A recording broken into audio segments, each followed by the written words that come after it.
Hello YouTube. As promised, here is a curry video. So this isn't going to be a hard and fast recipe. It's going to be a bit of a rambling video, so I'm just going to warn you straight off the bat. There's going to be a lot of talking. So this curry came about because a friend of mine was talking to me about how their favourite Indian doesn't deliver to them anymore. With everything that's going on, they deliver, but they've kind of shortened the area that they deliver in. And she has a lot of dietary restrictions, so no onions, no garlic, no dairy, no wheat. So for her to have something that she really loves is like such a big thing. And we were talking about it, and the thing that she loved the most was this stuffed whole tomato curry. And me being me, as soon as she mentioned this, like we were talking on WhatsApp, I'm on my laptop because I can't do it on my phone because I'm talking to her, and I'm like, right, what was it called? What's it called? What's it having it? What is it? Oh my god. So this is kind of born out of that and what I have in the cupboard at the moment. So this is the start of the filling. So normally the filling would be some sort of coconut, normally desiccated coconut. I do not have that, so I've used coconut flakes. Normally peanut or cashew or something like that. I have Brazil nuts, so that's what I'm putting in. Some kind of tamarind, some kind of fruitiness to give it that kind of sticky sweetness, but also some kind of tang. Now, I had dates or apricots. Dates are Leo's go-to thing for his porridge at the moment, so they are kind of sacred and I'm not going to touch them. We do, however, have dried apricots, which funnily enough were bought for curry, so they have gone in this mix as well. Now, the first time I tried this, I also made it with a bit of salt, that's a given, a bit of pepper, again, that's a given, and then I did it with cumin, and it came out beautifully, it came out lovely, nothing wrong with it. This time I wanted to try something different, so I have gone for chili flakes, so Korean chili flakes. To me, they are the only chili flakes. They are the best. I absolutely love them. I've used them in everything. And Nigella seeds. So I'm going for kind of like that aromatic side of things because I love Nigella seeds. I came to them very late in life, like literally like a year ago. And I absolutely love them. So that's kind of what I've gone for with this.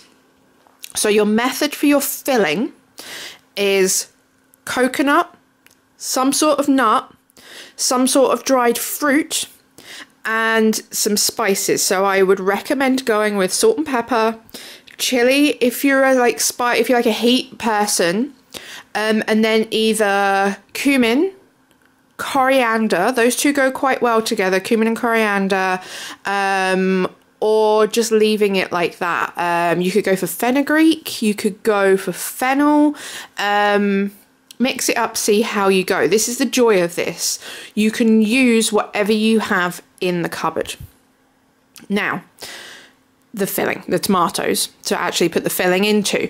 I am using tomatoes because we have, funnily enough, 4 sitting in the fridge. This is the last 4.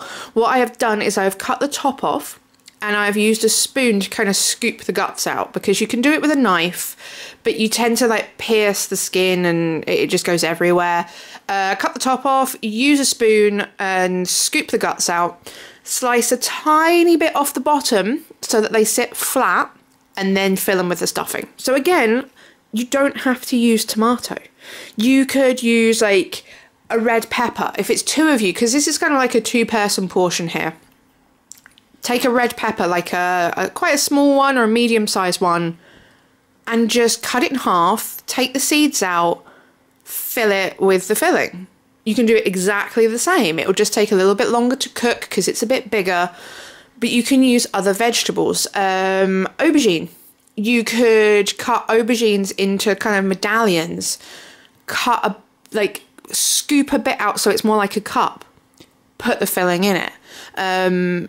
You could do it with any vegetable that you want to. Alternatively, you don't even have to stuff the vegetable. What you could even do is just add this to your sauce and it'll add that kind of creamy element. So do you see why this isn't kind of like a recipe? It's like you can do what you want with it, normally I'd give you like a hard and fast, this is what I have used, but this is all about using what you've got, using what you can get hold of, and making sure there isn't any waste. So there's tomato in the sauce, and I've got all those tomato guts. So I am not going to let them go to waste. What I am doing is I am blitzing them up with a bit of tomato puree, just because when they're on their own, they're quite watery because it's the watery part of the tomato. So a bit of tomato puree in there. I've got the perfect amount of tomato paste or puree or whatever, passata even, for what I need for this curry. It's brilliant. You could even do that with like pepper. You could use like a blended pepper instead of a tomato. You just want that kind of tangy, kind of vegetal flavour for your sauce. Because to me, a curry sauce has like, again, a few elements. You have your onion. Normally I would use white, but I only had red. So again, use what you got. Onion, spice, tomato, and some sort of nut butter. So I'm using red onion because that's what I have. Spice, you could raid your spice cupboard and go for individual spices. I have this chana masala mix that I absolutely love. I will use it any chance I get. I thoroughly recommend getting a spice mix that you love because you can just use it in everything. You don't even need to leave the house for this one. We buy it from eBay because we get like 6 boxes of it in one go because we use quite a lot of it. So yeah, right, I'm going off piste a bit here. So the sauce, onion and your spices, and you leave them to cook for a little bit just so the spices get a bit toasty and you're getting the flavour out of those spices. To that, I add nut butter. Now, I am using cashew nut butter because this is a damaged one from work. I would never buy cashew butter because it is so expensive, but because it was damaged and free, I have it.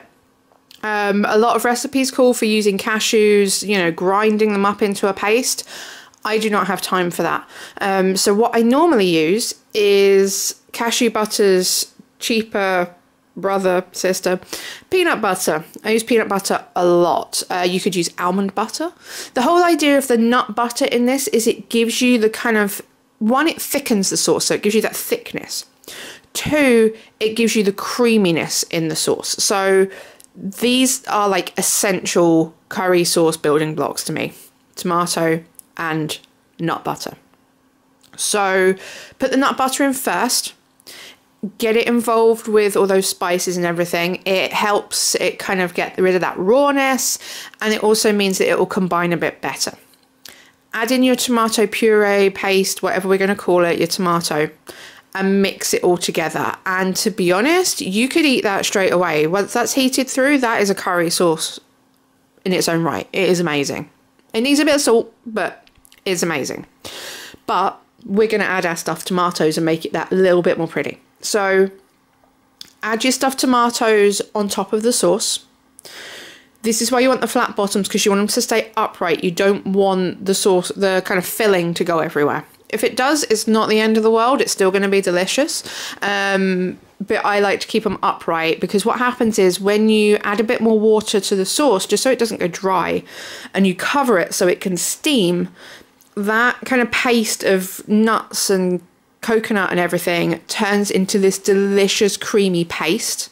It's just absolutely incredible. So cover it, leave it to kind of like turn it right down, leave it to simmer and just steam for about, I don't know, 10-15 minutes. Normally this is when I make my rice to go with it. So cover it, make your rice, and then come back to it.